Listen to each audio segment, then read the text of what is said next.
ایسے لوگ اس لیے بھی گناہوں سے دور نہیں ہوتے کہ اب زندگی کا ایک ایسا جزو لا ينفق وہ گناہ بن چکا ہوتا ہے کہ ایسا لگتا ہے کہ یہ گناہ چھوڑیں گے تو زندگی بے مزہ ہو جائے گی، پھر کیسے توبہ کریں؟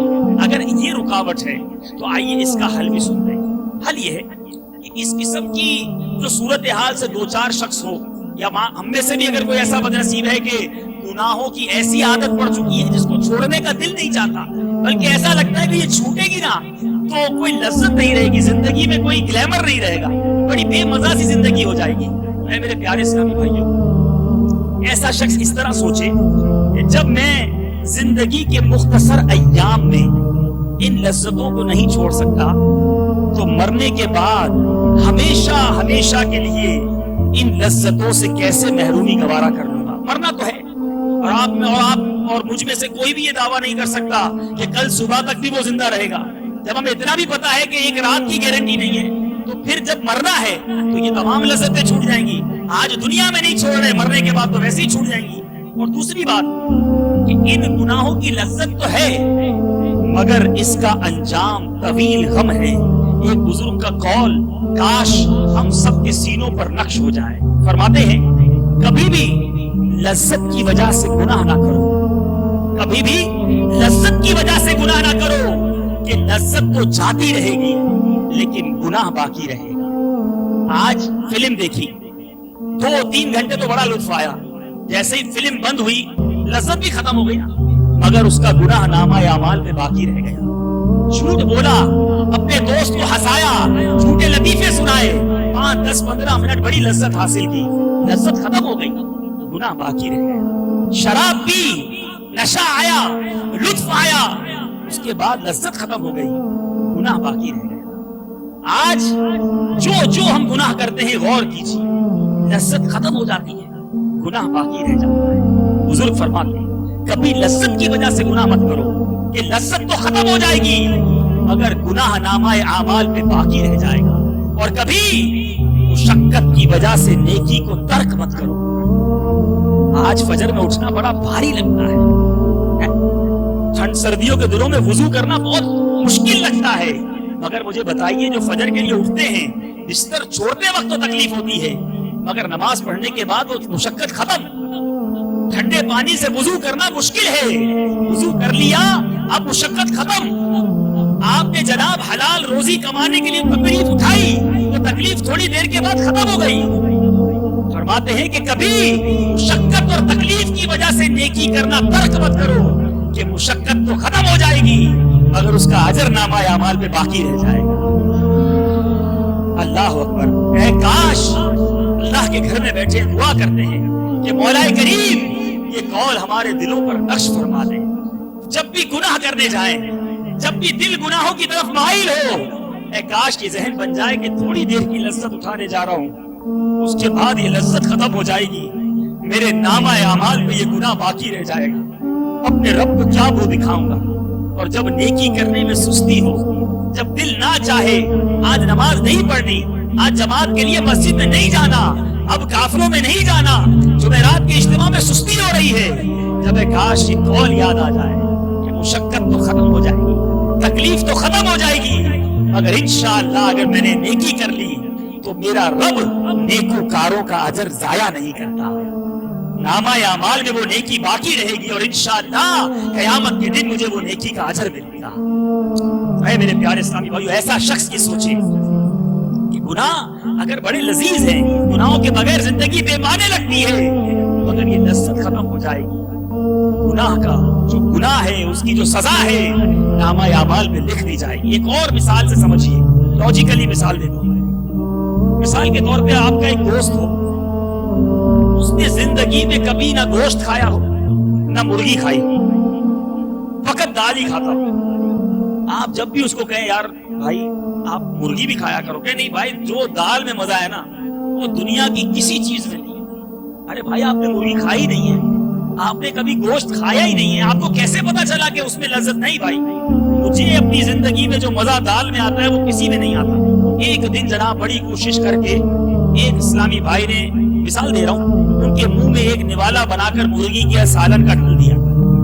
جیسے انہوں نے نوالا کھایا، کہا یار یہ بھی اللہ کی نعمت ہے.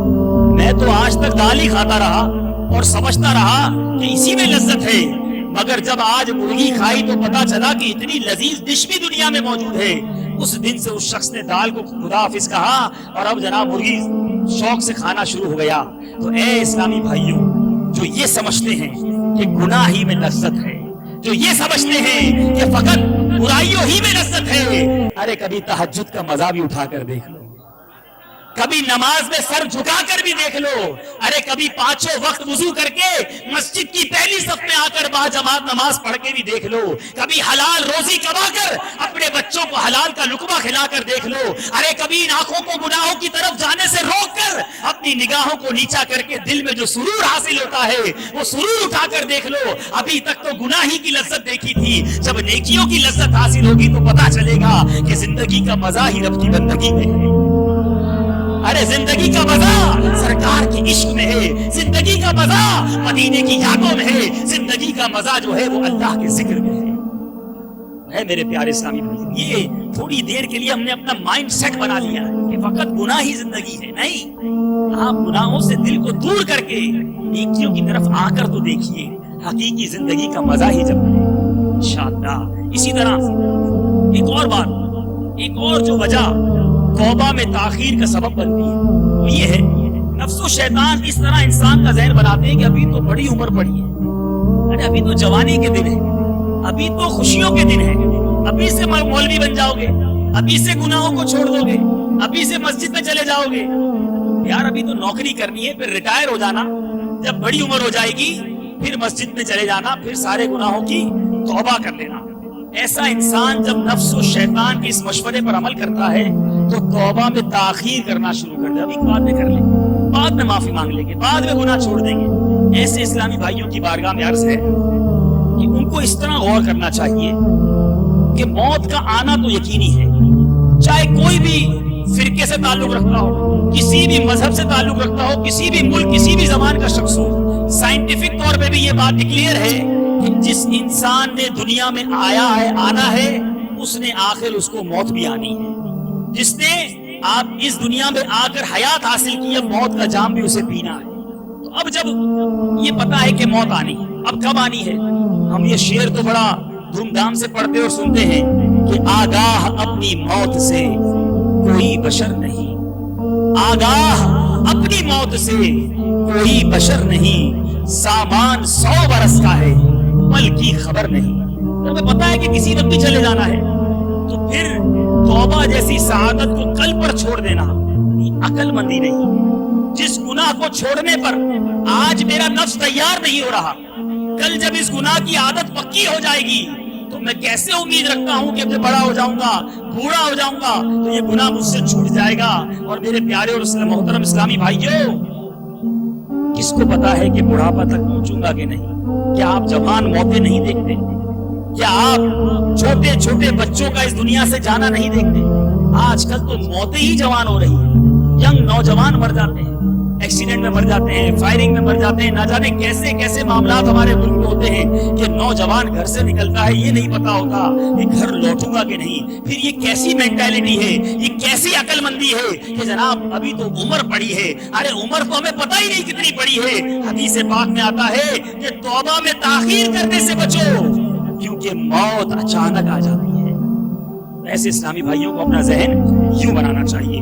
ایک اور اسلامی بھائی بڑا عجیب قسم کا ایک طبقہ یہ بھی ملتا ہے جو یہ کہتے ہیں کہ جناب اللہ بڑا غفور رحیم ہے, وہ بہت بخشنے والا ہے, جناب اس کی رحمت سے تو ہمیں بڑی امید ہے, گناہ کرتے رہو وہ معاف کر دے گا.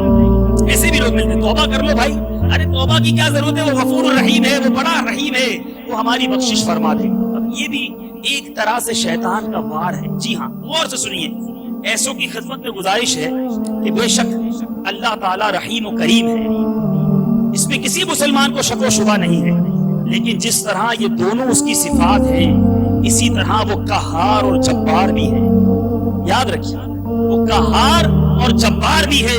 اور یہ بات بھی قرآن و حدیث سے ثابت ہے کہ کچھ نہ کچھ مسلمان جہنم میں جائیں گے, اپنے کیے کی سزا بھگتیں گے, اس کے بعد جنت میں آئیں گے. تو آپ کے پاس ایسی کون سی گارنٹی ہے کہ جناب جو جہنم میں جائیں گے ان میں آپ نہیں ہوں گے؟ وہ غفور رحیم آپ کو بخش دے گا۔ ارے جب ہمیں معلوم نہیں ہے تو فقط رحمت کے آسرے پر گناہ کرنا یہ اچھی بات نہیں ہے۔ اللہ اکبر۔ عمر فاروق رضی اللہ تعالیٰ عنہ خلیفۃ المسلمین ہیں۔ حضرت عمر رضی اللہ تعالیٰ عنہ کے مرتبے کے کوئی کیا بیان کر سکتا ہے؟ روایتوں میں آتا ہے حضرت عمر فاروق جس گلی سے گزر جاتے اس گلی سے شیطان نہیں گزرتا۔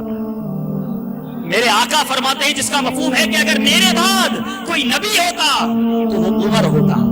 وہ مرتبہ ہے عمر بن خطاب رضی اللہ تعالیٰ عنہ کا۔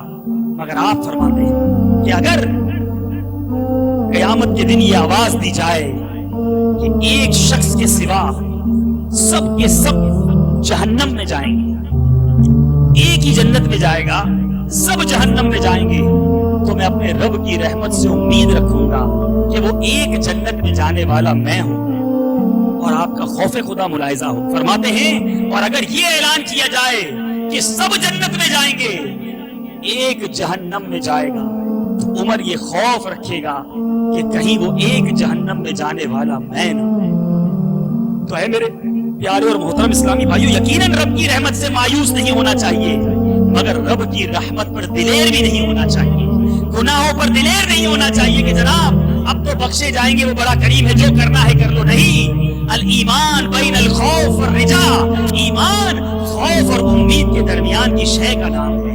انسان رب کی رحمت پر جھومتا بھی رہے اور اس کے غضب پر لرزتا بھی رہے تو پھر ہی وہ شخص صحیح معنوں پر ایمان پر کامل ہے۔ مولا علی کرم اللہ تعالی وجہ الکریم کا فرمان سنیے، آپ نے اپنے بیٹے سے فرمایا، اے بیٹے اللہ تعالیٰ سے ایسا خوف رکھو کہ تمہیں گمان ہونے لگے کہ اگر تم تمام اہل زمین کی نیکیاں لے کر اس کے دربار میں پیش ہوگے تو وہ انہیں قبول نہ کرے گا، اور اللہ تعالیٰ سے ایسی امید رکھو کہ ساری دنیا والوں کے گناہ لے کر اس کے پاس پہنچو گے اور وہ تمہاری بخشش فرما لے گا۔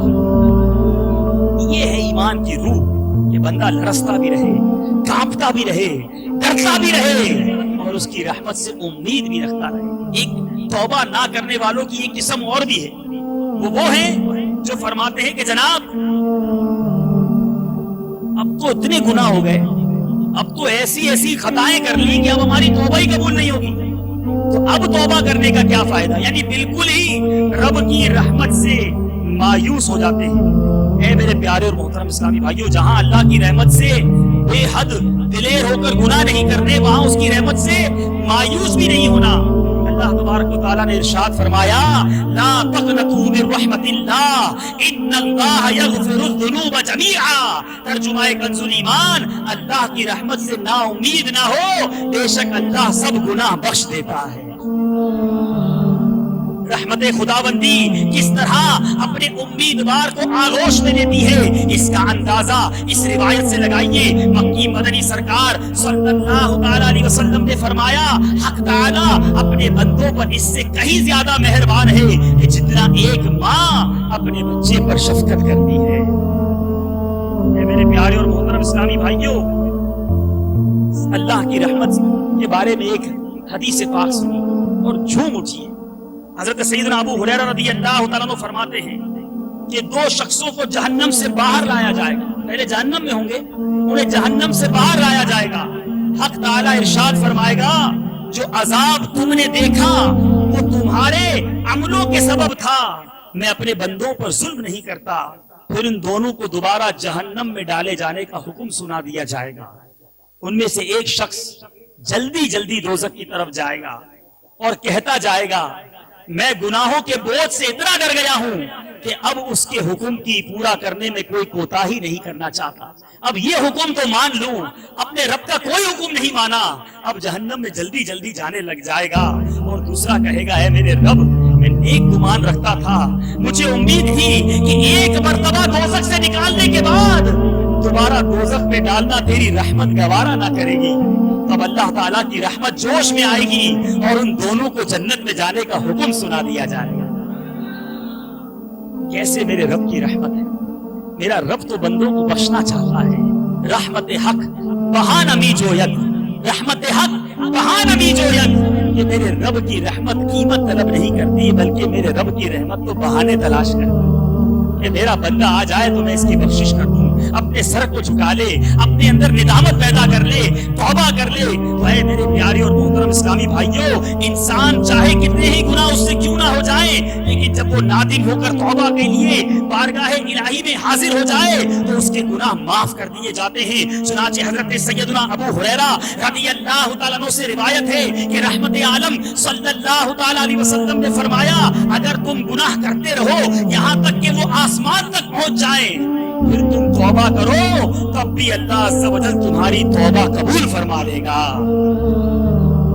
اسی طرح میرے پیارے اور محترم اسلامی بھائیوں، ایک اور جو توبہ کرنے میں رکاوٹ بنتی ہے، جو وجہ ہے، وہ یہ بھی ہے کہ بندہ یہ عذر پیش کرتا ہے کہ مجھے اپنے آپ پر اعتماد نہیں ہے کہ میں توبہ کر کے پھر گناہ کر لیتا ہوں، توبہ پر استقامت نہیں ہے، میں کیوں توبہ کروں، توبہ کرتا ہوں پھر گناہ ہو جاتے ہیں تو توبہ ہی نہیں کرتا بندہ۔ میرے پیارے اسلامی بھائیوں، یہ سراسر شیطانی وسوسہ ہے، کیونکہ آپ کو کیا معلوم کہ توبہ کرنے کے بعد آپ زندہ رہیں گے کہ نہیں۔ ہو سکتا ہے توبہ کرتے ہی موت آ جائے اور گناہ کرنے کا موقع ہی نہ ملے، اور وقت توبہ آئندہ کے لیے گناہوں سے بچنے کا پختہ ارادہ ہونا ضروری ہے۔ گناہوں سے بچنے پر استقامت دینے والی ذات تو رب کائنات کی ہے۔ اگر بعد توبہ گناہ ہو بھی جائے تو دوبارہ پرخلوص توبہ کر لینی چاہیے، کہ ہو سکتا ہے یہی آخری توبہ ہو اور اسی پر دنیا سے جانا نصیب ہو۔ حضرت سیدنا ابو سعید رضی اللہ تعالیٰ عنہ بیان کرتے ہیں کہ رسول اکرم صلی اللہ تعالیٰ علیہ وسلم نے ارشاد فرمایا، شیطان نے اللہ تعالیٰ کی بارگاہ میں کہا، اے میرے رب، مجھے تیرے عزت و جلال کی قسم، جب تک بندوں کے جسموں میں روح باقی ہے میں انہیں بہکاتا رہوں گا۔ اللہ تعالیٰ نے جواباً ارشاد فرمایا، مجھے اپنے عزت و جلال کی قسم اور بلند مقام کی قسم، اللہ تعالیٰ نے کیا فرمایا، میں ہمیشہ اس وقت تک ان کی مغفرت کرتا رہوں گا جب تک وہ مجھ سے مغفرت مانگتے رہیں گے۔ شیطان نے چیلنج دیا تھا، میرے رب نے اپنی رحمت کے دروازے کھول دیے، جب تک مغفرت مانگتے رہیں گے میں ان کی مغفرت کرتا رہوں گا۔ حضرت سیدنا ابو ہریرہ رضی اللہ تعالیٰ عنہ سے مروی ہے کہ رسول اکرم نبی مکرم صلی اللہ تعالیٰ علیہ وسلم کا فرمان عالی شان ہے، جب کوئی بندہ گناہ کر لیتا ہے، میری خواہش ہے کہ اگر یہ روایت آنکھیں بند کر کے سنی جائے، اپنے آپ پر یہ فیل کیا جائے کہ میں ہی وہ بندہ ہوں کہ میں نے گناہ کر لیے، بہت گناہ کیے ہم نے۔ رسول اکرم فرماتے ہیں کہ جب کوئی بندہ گناہ کر لیتا ہے اور پھر کہتا ہے مولا میں نے گناہ کر لیا مجھے معاف کر دے، تو اللہ عز و جل فرماتا ہے میرا بندہ جانتا ہے کہ کوئی اس کا رب ہے جو گناہ معاف بھی کرتا ہے اور اس پر پکڑ بھی لیتا ہے۔ اے فرشتوں گواہ ہو جاؤ کہ میں نے اپنے بندے کو بخش دیا۔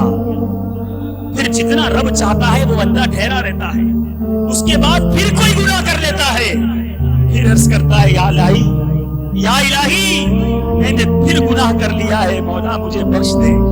تو رب کریم فرماتا ہے اے فرشتوں میرا یہ بندہ جانتا ہے کہ کوئی اس کا رب ہے جو گناہ پر پکڑ بھی لیتا ہے اور معاف بھی کرتا ہے۔ اے فرشتوں گواہ رہنا میں نے اپنے بندے کو بخش دیا۔ پھر جتنا رب چاہتا ہے وہ بندہ ٹھہرتا ہے، پھر مزید گناہ کر بیٹھتا ہے اور دوبارہ عرض کرتا ہے میرے رب مجھے معاف کر دے۔ تو رب فرماتا ہے کہ میرا یہ بندہ جانتا ہے کہ اس کا کوئی رب ہے جو گناہ کرنے پر پکڑ بھی لیتا ہے اور جب بندہ معافی مانگتا ہے تو اسے معاف بھی کرتا ہے۔ اے فرشتوں گواہ ہو جاؤ کہ میں نے اپنے بندے کی بخشش فرما دی، اب جو چاہے وہ کرے۔ اللہ اکبر۔ بخاری شریف کی حدیث پاک رب کی رحمت کیسے بیان کر رہی ہے کہ میرا رب اپنے بندوں پر کس قدر مہربان ہے۔ تو اے میرے پیارے اور محترم اسلامی بھائیوں، ہمیں چاہیے کہ توبہ کرنے میں دیر نہ کریں۔ اللہ نے آج ہی ہمیں موقع دیا ہے، ہم اس کے گھر میں موجود ہیں۔ آئیے اب توبہ کا طریقہ سن لیجیے کہ توبہ کیسے کرنی چاہیے۔ یاد رکھیے کہ ٹھنڈی آہیں بھرنے یا اپنے گالوں پر چپت مارنے یا اپنے ناک یا کانوں وغیرہ کو ہاتھ لگانے یا اپنی زبان دانتوں تلے دبا لینے یا سر ہلانے یا توبہ توبہ توبہ کرنے کا نام توبہ نہیں ہے، بلکہ سچی توبہ سے مراد یہ ہے کہ بندہ کسی گناہ کو اللہ تعالیٰ کی نافرمانی جان کر اس پر نادم ہوتے ہوئے